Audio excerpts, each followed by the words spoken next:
I feel as though that everyone has the capacity to be an artist of whatever discipline that they choose to be. I was wondering whether or not you could have someone that has the business acumen, that already knows, like an entrepreneur, for example, right? And they just think, I've got all these business tools.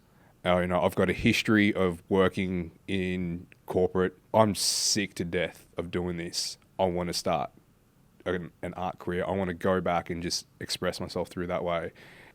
Like I've got to, like I truly believe that anyone can be an artist, like anyone, like because when you look at a lot of the art out there, you just need to go to like any big art gallery and walk around and go, oh look, there's a lot of stuff in here that's not that hard to make, but you've got to build the name up and the career and all that to get in those types of rooms with that type of art.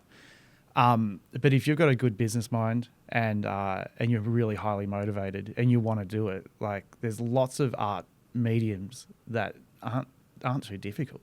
You know, like look at Warhol. He's one of the most famous artists in history, and he was essentially a screen printer. Mm. Like I know he painted. He did more than just screen printing, but the core of his work was screen printing, and he had a team of people even doing that for him. You know, so it's more coming up with the ideas and then being able to express them. But there's also a lot to do with presentation as well. Like I know some artists who their artwork's not technically that hard. Like they might project their artwork and then trace it out and paint over the top of their line work or whatever. It's not rocket science. But then they present it in a really professional manner, and they get it in the right rooms, and then they price it well, all that type of stuff, and they back themselves, and they can stand next to their work and go, look what I've done, and hold their head up high. Mm. The person viewing that would be like, look at that person, they're a serious artist,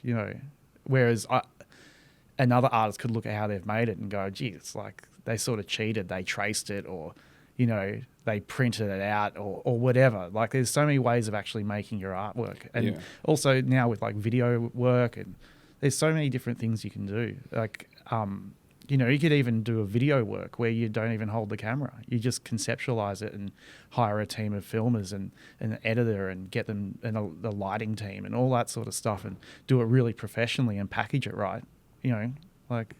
I believe that, man. I believe that there is, we all have the capacity. I think that, like, even from birth, and speaking with Liam Sardea, he's a philosopher of creativity, and he helped me just shift my perspective on what art and creativity, what it can look like, and to help understand like how creativity is attached to chaos, right? So like try to think like a kid.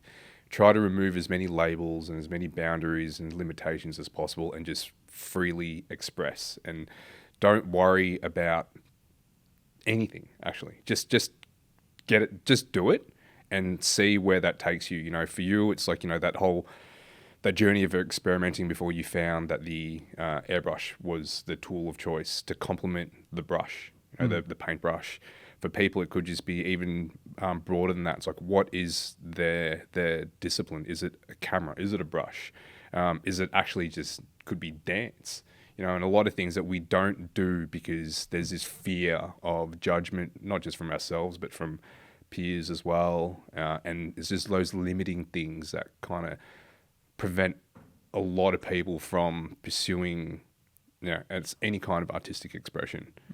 Yeah. Like I had heaps of hurdles to get over before I could pursue an art career.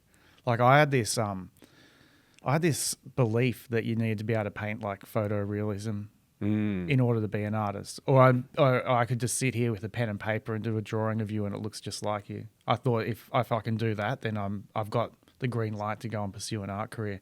I still can't do that. I still can't paint.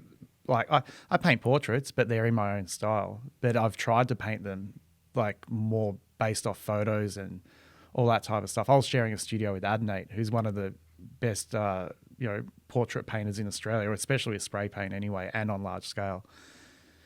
And so I was watching him work, and I realized that he was like just a slave to his reference, like down to each hair, like just and and then he'd look over at me, and I didn't have any. I'm just painting, it's just like, with nothing, just out of my imagination. And then I tried to paint the way he paints, and I realized that it uses a completely different part of your brain. Yeah. And after trying it, I've got the utmost respect for people who paint in that way. But I realized that there is a large proportion of artists who have that belief that they need to be able to, paint in a traditional sense. Paint.